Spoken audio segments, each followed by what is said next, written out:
There's a book of 2 Thessalonians chapter 2 verse 4. Who opposeth and exalteth himself above all that is called the Most High, or that is worshipped, so that he as God sitteth in the temple of God, showing himself that he is God. First and foremost, I would like to say, Kala Yah Bashem Yahushai Bashem Kakudash. The ones to the apostles and elders, great Milson of well. Peace, blessings, salutations to the whole fellowship. Tell your brothers out there pushing the word in truth and sincerity. Shalom, tell your brothers stay strong, pushing these quick lesson. And as you brothers see from this article, it says, "You are not God, Dr. Fauci. If science was never challenged, we would never make any progress." So in this article, it goes into how Esau pretty much, okay, in this case, this individual, Dr. Fauci, which we all know who he is. Okay, I don't even have to mention what he's all about. Okay, we already know what went down this, 2020. It was that whole big, thing, But yeah, this individual who was caught pretty much, selling bullshit, talking like the scripture says, their words are smoother than butter, but words in their heart. So these Edomites, the so-called white man, they know how to use, talk and use eloquent, words and pretty much they know how to talk. So the people buy their bullshit and they actually believe them. So when they were talking about this whole big thing, what came in 2020, people believed it. Okay, so now these Edomites, what they do is they try to play the Most High. Okay, they try to be the Most High. Okay, pretty much if you challenge them and if you go up against them, they're gonna demonize you. Okay, they might throw some charges on you, throw you in jail, just because you're speaking out against them, against their lies and their bullshit, which it came out, pretty much it came out how this dude was lying. Dr. Fauci, he was lying. He was lying the whole damn time, man. So now all of a sudden, oh yeah, but now he's trying to make excuses and are they gonna how can I say, are they gonna bring charges towards this individual? Absolutely not, because he's an insider. Okay, this individual, Dr. Fauci, he's just another puppet, another agent for the elite of Esau. Okay, for the Rothschilds, the Rockefellers, the people that control everything pretty much. Okay, but this is Esau. Okay, Esau thinks he is God and he tries to play God. Okay, but you Edomites are going to come to find out that your pride is going to get you fucked up.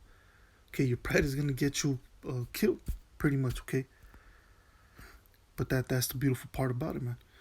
But anyways, as a matter of fact, let me start at verse 3. 2 Thessalonians chapter 2, verse 3. Let no man deceive you by any means, for that day shall not come, except to come a falling away first, and that man of sin be revealed, the son of perdition. Okay, who's the son of perdition? Esau, the man of sin. Because through him, through Esau, he's the one pushing sin heavy. Okay, he's the one that's pushing that wicked propaganda out there throughout the whole world, not just here in America, but throughout the whole world. With this democracy. Okay, so Esau is the man of sin, so the son of perdition, and he's being revealed right now. Okay, he's been getting revealed for the past 20, 30, 40, 50 years. Okay, maybe even more than that. But it says, verse 4, this is the main point. Who opposeth and exalteth himself above all that is called God. Exactly, he's the opposer of the Most High. Okay, everything the Most High says is good, Esau comes and he says it's evil.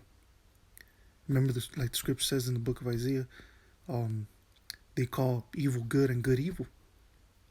Okay, in this society, when you talk, good things, they are evil spoken of.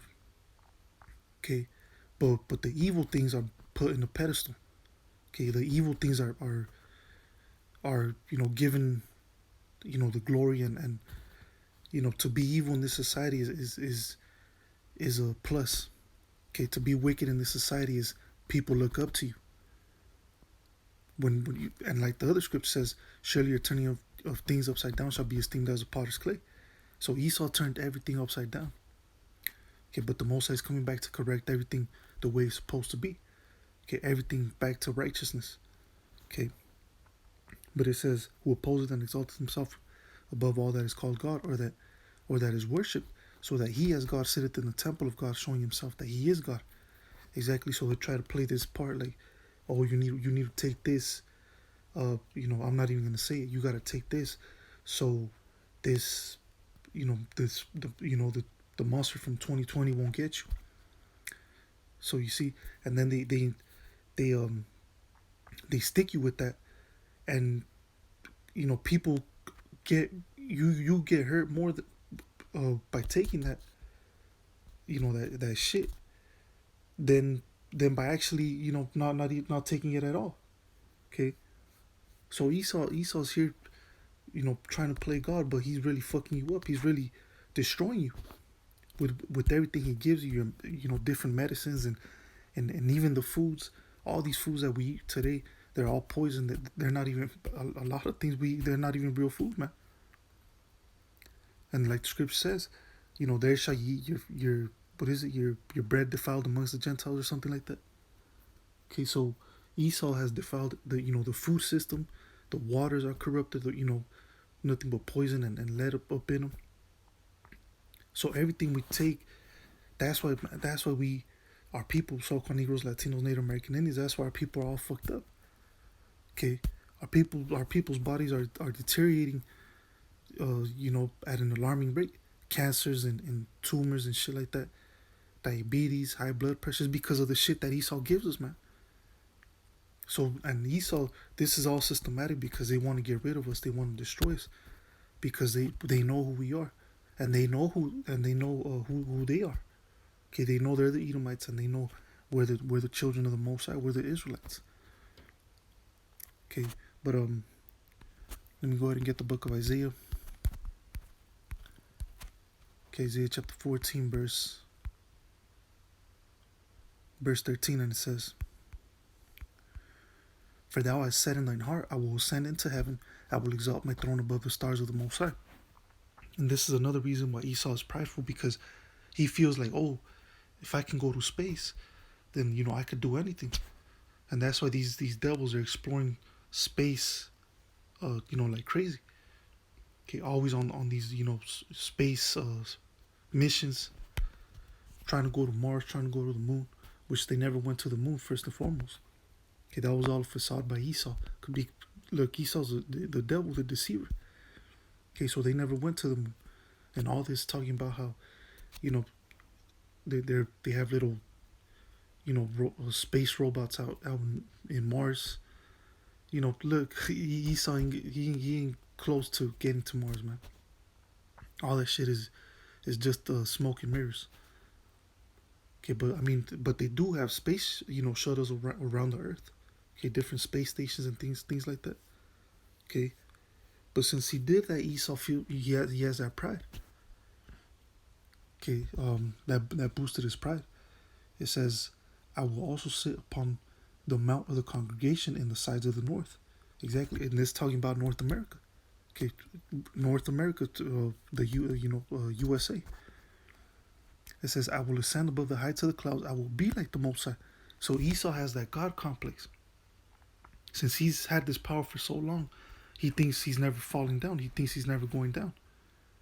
He thinks that his how does the scripture go? That his houses shall continue forever, something like that. So he actually thinks his kingdom, is an everlasting kingdom. But at the end of the day, just like Rome fell, Egypt, Babylon, all these different great kingdoms. Look, America's no different. Okay, America will be destroyed and America will fall. And we're witnessing, certain things happening to America, man. The infrastructure is all fucked.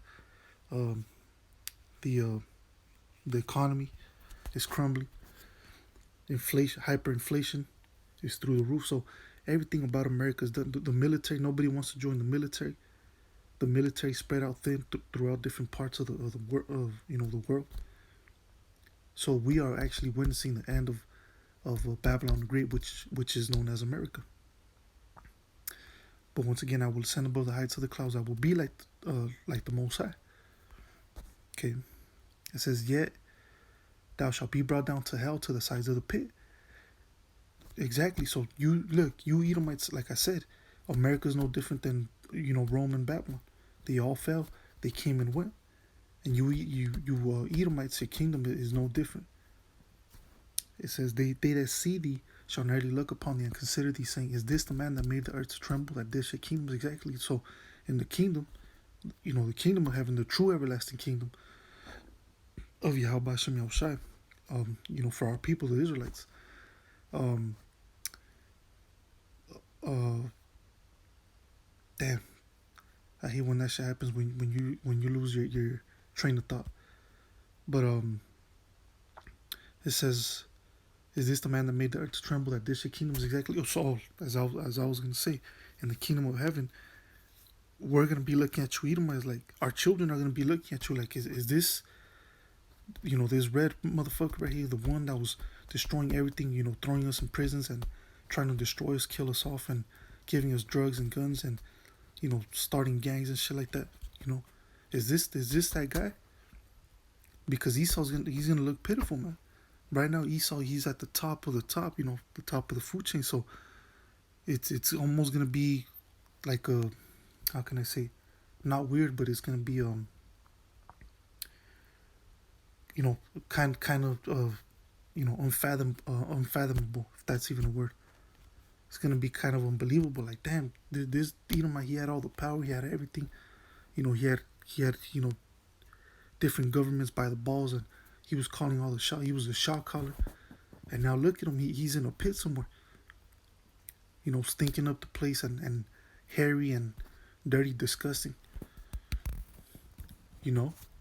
So he's gonna go from the top to being at the bottom. Like the script says, the first shall be last and the last shall be first.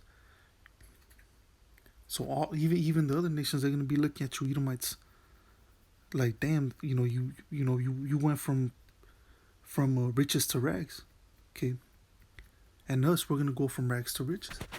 But it says that made the world as a wilderness and destroyed the cities thereof, that opened out the houses of his prisoners. Exactly, Esau made the whole, to this very day, he's making this place a wilderness. Okay, different bombings and straight demolishing cities with their missiles, killing so-called civilians. And it says that open out the house of his prisoners. Who's his prisoners? Us. Okay, but hey, we're still in captivity underneath the so-called white man. Okay, just because we don't have chains doesn't mean that this devil is not over us.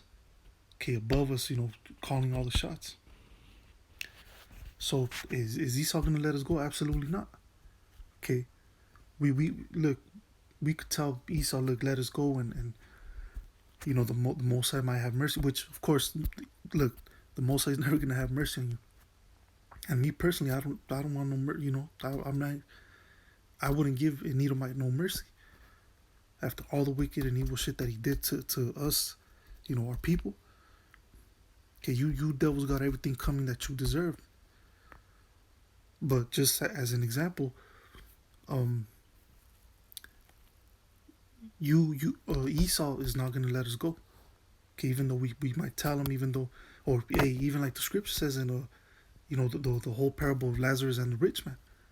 Even if one of their own people from that's back in the spirit realm, that passed off, that passed away, one of the top elite Rothschilds or one of the top elite Rockefellers, if the Most High were to bring, one of their spirits back in the form of a spirit and to talk to them, to the ones that are still living, the elite of Esau that are still living, guess what? Esau, they still wouldn't even listen.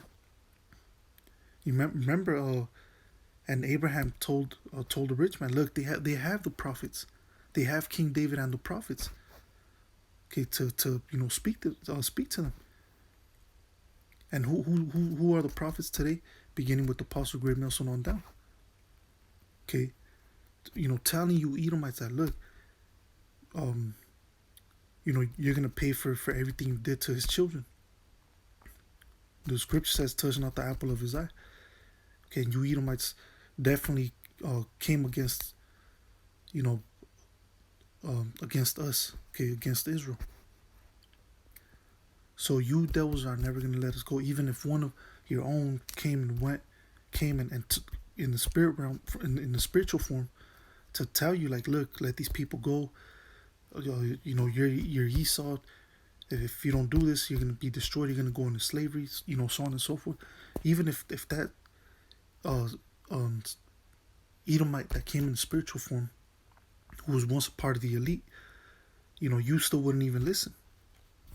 Okay, but let me see.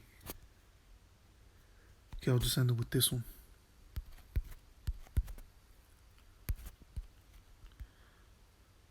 Okay, there's a book of Obadiah, chapter 1, verse 3, and it says, "The pride of thine heart hath deceived thee, thou that dwellest in the clefts of the rock, whose habitation is high, that saith in his heart, who shall bring me down to the ground?" Exactly. So that's the pride of Esau. He's been on this on this high horse for so long that he actually feels untouchable.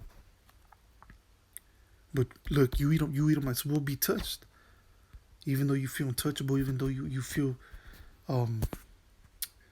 you feel like the Most High, even though you feel like the Most High, man. Listen, you devils will be brought down. Okay, because the pride that you Edomites have is blinded you. You're blinded by your pride. And here it is. We were telling you about what's getting ready to happen to you, and you don't want to see it. You don't want to hear it, even though you know that you will go into slavery because of all the evil shit you did to his people. So at the end of the day, look, you Edomites, will go down, and you know it. It says, though thou exalt thyself as an eagle, and though thou set thy nest among the stars, thence will I bring thee down, saith the Lord. Exactly. So going back to, this is one of the reasons why Esau's prideful. That this whole space exploration that Esau went through, that boosted his pride, that boosted his ego. So he, like I said earlier, so he feels, man, if I could go to space, I could do anything. Nobody can tell me nothing. Nobody can stop me. Not even the Most High himself. And they mock they mock the Most High. But that's okay. That's okay. But anyways, with that, just a quick little lesson with that. I'm gonna say, call out Yahweh Shem Yahweh Shai B'Shem Kakudash. Until next time, Yahweh Shem Yahweh Shai. I'm gonna say shalom.